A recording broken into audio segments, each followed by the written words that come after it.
Hi. Yeah, I guess it's rolling. So this is Brennan Moriarty, and so I want to talk about the vehicle of. I want to talk about the future of technology, of just everything that's going to make life better on Earth, basically.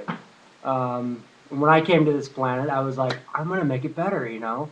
So okay, so take the vehicle. This is the most important thing. We've always been needing to go move stuff, and there's always been these accidents, right?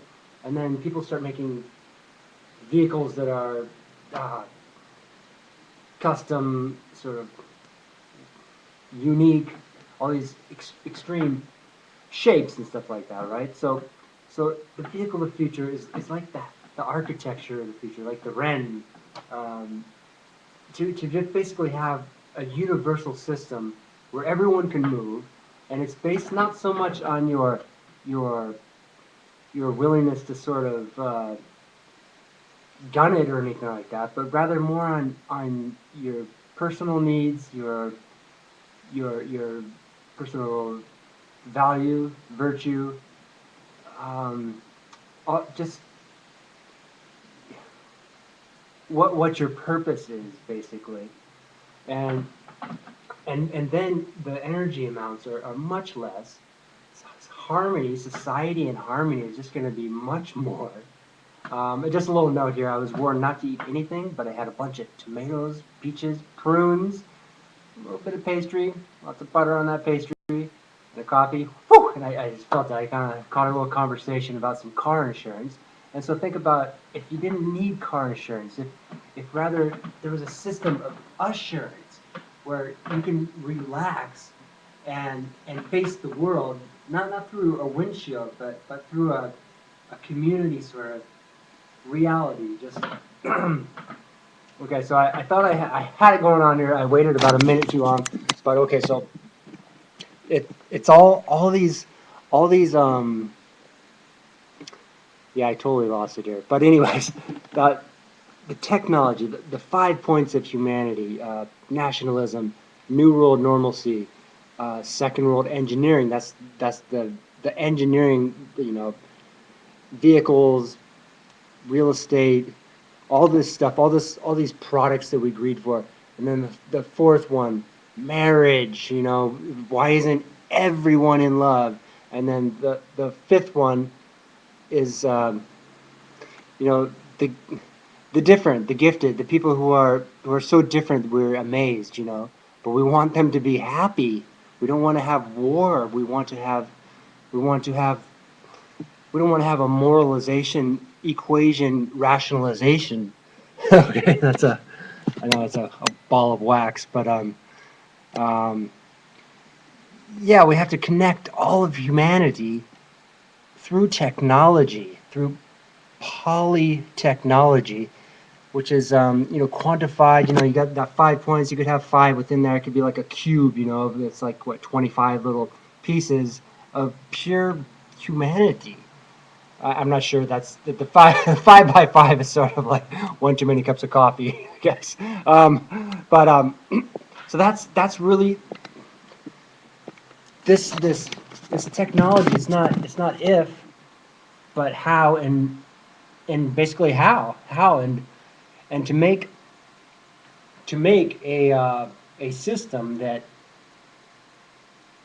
we can absolutely quantify and that we can rationalize. So conspiracy, you have to conspire to not have a conspiracy. Okay, it's a two-way street. Okay, you can't say no conspiracies, because that is a conspiracy to not have conspiracies, and you have to conspire for something positive, for absolute positivity, and not ambiguity or ignorance.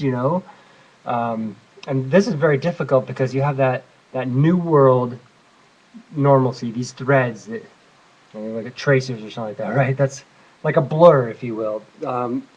Intuition, uh, information without language, stuff that you can just see and notice, that you don't have to hear. No one has to explain it to you, because that's where you become the lawyer. The rhetorical sort of oh, No, cognitive dissonance says you are completely wrong. So, and the idea, the humanity, the ideal world isn't all a joke, okay? I mean, sure, there's like laughter where you're falling over and stuff like that, or you're kind of like, floodgates. um, and you just have to laugh. Who laughs last? And so, sober sanity, Uh, so this quantification, you could say it's sort of a vision quest. The genie in the lamp is it's priceless, and yet it's not actually worth anything, because money is sort of this excuse for humanity, whereas humanity itself is priceless. Okay, true humanity, true caring, and the system that allows this to happen, that allows you to you know not worry about being in the shadows, because everything is okay and you know that. So okay, so going on a few minutes here now. I'm trying to 6 minutes. Can you believe that? Okay, so on the sixth day, no, that's a Schwarzenegger movie, right? That's so this technology is it's it's um it's really the genie in the lamp to get it out and to make it happen, because you cannot wait, you cannot you know it's not a mineral that you get from a new world. It's a product that you get from the new world. The minerals come from the old world. They go to the new world, and then they become magically transformed. And this is rather rare, because everyone knows in the old world that the new world has certain risks. There's always a geographic world of of risks, and your 5 points. You're hiding the hand. What are you holding there? Um, and we have to know. You could have the royal flush, and completely win for humanity and not fear anything, because there's too many distractions out there. There's too many. You know, you have to win the big game, and the big game is where everything comes in rosy. There's no word for it. There's no description. It's more of a non-verbal, non-linguistic expression of reality. Cognate, dissonant, subdued, um, clarity, peripheral. Um, it's technology. Language is a technology, so it ultimately comes back to that policy. And well, let's just see if it goes on, because it's probably. Oh, no. All right, so it's yeah.